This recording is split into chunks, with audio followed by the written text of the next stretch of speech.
పాండురంగయ్య గారు మార్చి 9వ తేదీన జరగనున్న అఖిల భారత పద్మశాలి మహాసభల సందర్భంగా ఇంజనీర్స్ విభాగం తరపున మీ పాత్ర ఎంతవరకు ఉంటుంది?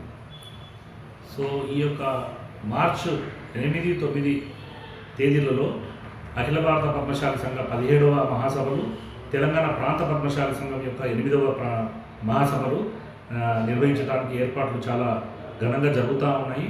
సో దాని విషయంలో మా అఖిల భారత పద్మశాలి ఇంజనీర్స్ విభాగ సంఘం తరఫున మేము కూడా మా వంతుగా దానికి సహకారం ఇవ్వడమే కాకుండా నన్ను కూడా దాంట్లో వైస్ చైర్మన్గా రిసెప్షన్ కమిటీలో ఏర్పాటు చేయడం, తర్వాత మా నక్కా వేణుమాధవన్ గారిని, తర్వాత మా మసన మోహన్ గారిని, చిలుకూరు చంద్రమౌళి గారిని, ఈడం సంతోష్ గారిని, తర్వాత వనం రవీందర్ గారు, ఇంకా ఎంతోమంది మా చింతకింది విజయప్రసాద్ గారు, అందరినీ డిఫరెంట్ ఏవైతే దీంట్లో పని చేయాలంటే ఇంత పెద్ద మహాసభ కార్యక్రమం కాబట్టి 35,000 నుంచి 40,000 మంది తరలి వస్తున్న కుల బాంధవులకు సంబంధించిన ఇంత పెద్ద సమావేశం కాబట్టి దానికి పలు రకాలైన ఏర్పాట్లు చేయాల్సిన అవసరం ఉంది. దాంట్లో వచ్చే వాళ్ళకి గెస్టులకి అకామిడేషన్ ఇచ్చే ఏర్పాట్లు కావచ్చు, భోజనాల విషయంలో ఏర్పాట్లు కావచ్చు, తర్వాత వీటికి సంబంధించిన అన్నింటిలో మా యొక్క ఇంజనీర్స్ విభాగ సంఘ కార్యవర్గ సభ్యులు కనీసం 12 మంది డిఫరెంట్ సెక్టార్స్లో మా యొక్క తోడ్పాటు అందిస్తున్నాము. దాంతోపాటు మా ఇంజనీర్స్ విభాగ సంఘ సభ్యులు కూడా ఆర్థికంగా, ఎందుకంటే ఇంత పెద్ద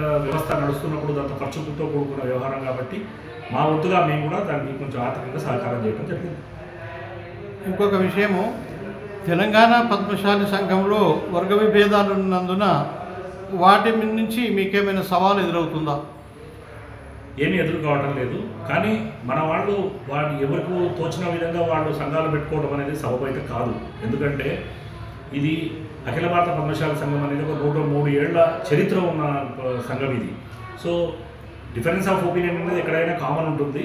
సో కానీ దాన్ని మనం ఏదో వాళ్ళ యొక్క పర్సనల్ అజెండాను దృష్టిలో పెట్టుకొని బయటకు వెళ్ళి మేము 2, 3, 4 సంఘాలు ఏర్పాటు చేసుకొని ఈ యొక్క డిస్టర్బెన్స్ చేయడం కొరకు వాళ్ళ ప్రయత్నం చేయడం అనేది అది వారికి సముచితం కాదు, అది మన ఆమోదయోగ్యం కూడా కాదు. కానీ అఖిల భారత పద్మశాలి సంఘం 103 ఏళ్ల చరిత్ర ఉన్న ఈ సంఘానికి అనుబంధంగా మేము ఇంజనీర్స్ విభాగ సంఘం పనిచేయడం మేము సంతోషంగా ఉంది.